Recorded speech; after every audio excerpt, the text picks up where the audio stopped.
del avance. Esta defensa planteada por las negras es una de las más antiguas que se conocen. Es como respuesta a E4. E6 lo que hace es preparar el avance de 5 y luego posteriormente C5. Las blancas se les permite dominar el centro con peones y lo hacen con D4. Ahora avance de D5, tocando sobre 4, y lo que hacen las blancas es avanzar y ganar espacio. C5, que es una jugada primordial de la defensa francesa, toca sobre D4. Y las blancas se dedican a sujetar D4. Ahora lo que se produce es que el plan de las negras va a ser seguir presionando sobre D4 y las jugadas se van a articular en función de ese plan. Entonces la siguiente jugada negra va a ser caballo C6, que siguen presionando sobre D4.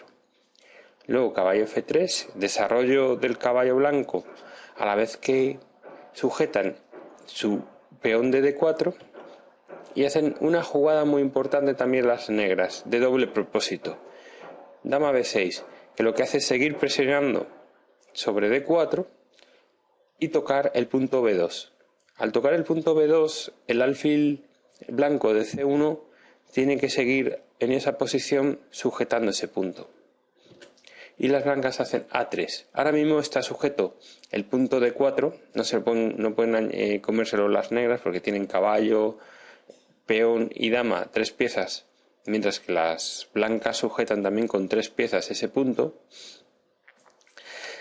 Y esta jugada lo que hace, la última jugada de las blancas A3, lo que hacen es intentar restar la iniciativa en el ala de la dama de las negras. Volvamos un poquito en las primeras jugadas y veamos la estructura de peones. Lo que ocurre aquí es que esta estructura de peones de centro bloqueado produce unas características en la partida y los planes se van definiendo en función de esta estructura, y es que las blancas tienen mayor espacio en el ala del rey, por lo cual tenderán a atacar y a tener la iniciativa en el ala del rey, porque en el centro ya no se puede hacer nada, mientras que las negras, su tendencia natural va a ser intentar atacar sobre el ala de la dama. También vemos que al tener menos espacio las negras, se produce que hay un alfil malo, el alfil de casillas blancas de las negras. Vemos que su desarrollo es bastante inferior que el resto de los alfiles que existen en ambos bandos. Entonces ese alfil lo vamos a llamar alfil malo.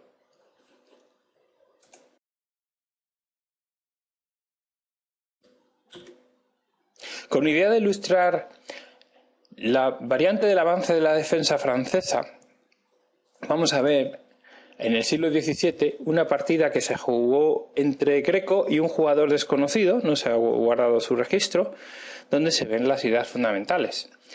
Blancas están dirigidas por Greco y hacen E4, luego las negras ponen el 6, las primeras jugadas típicas de 4, D5 y E5. Con idea de la variante del avance. C5, C3, sujetando el centro. Ahora las negras hacen su primera jugada imprecisa. Hacen un C por D4. Realmente esta jugada es floja porque está liquidando la tensión en el centro. Las blancas han jugado C3 no con idea de comer en C5, obviamente, sino con idea de sujetar el centro. Las negras pueden comer en cualquier momento. Vale, entonces hacen C por D4. Y hacen otra jugada floja. Además vemos que se habilitó la casilla C3 para el caballo, que es lo que hacen ahora las blancas, desarrollarlo. Liquidan el caballo, cediendo la pareja de alfiles, B por C3, y la estructura de peones del centro del blanco ha quedado estupenda.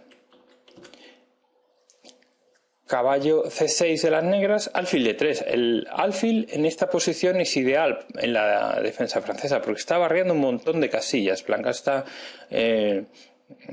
además presionando sobre H7. En un momento dado, cuando el negro se enroque corto, pues entonces ya tenemos una presión sobre H7.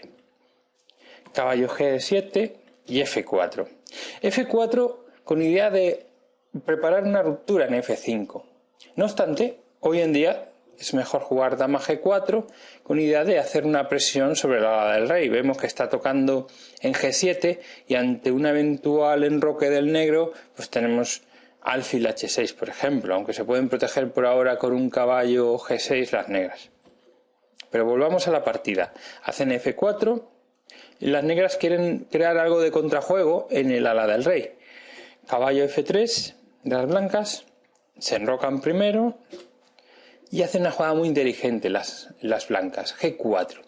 En la defensa francesa, las blancas se pueden dar el lujo de desnudar muchas veces a su rey, hacer estas jugadas, porque realmente todas las piezas van a tender, las piezas negras van a tender a desarrollarse por el ala de la dama, no por el ala del rey. Entonces tiene pocas piezas desarrolladas en el ala del rey. Caballo H4 con idea de que si le cambia mete la dama, pero no le dan el gusto las blancas, sino que se enrocan. Si comen las negras, caballo por F3, dama por F3 y alfil D7, desarrollando su alfil de casillas blancas las negras. Dama H3, presionando el punto H7. Esto produce que ya tengan que mover algún peón del enroque y debilitar su estructura. En este caso G6, hacen el avance F5 que estaba preparado de antemano. Y bueno, y aquí hay un come-come, E por F5, G por F5, G por F5 y torre por F5. Una jugada también interesante. Está metiendo en el ataque ya a la torre y si cambian, que es lo que hizo en la partida, alfil por F5 y ya deja sentenciado al rey negro. De hecho aquí abandonaron. Bueno, pues esta es la primera partida que quería ver con idea de ilustrar lo que os comentaba. Hasta ahora.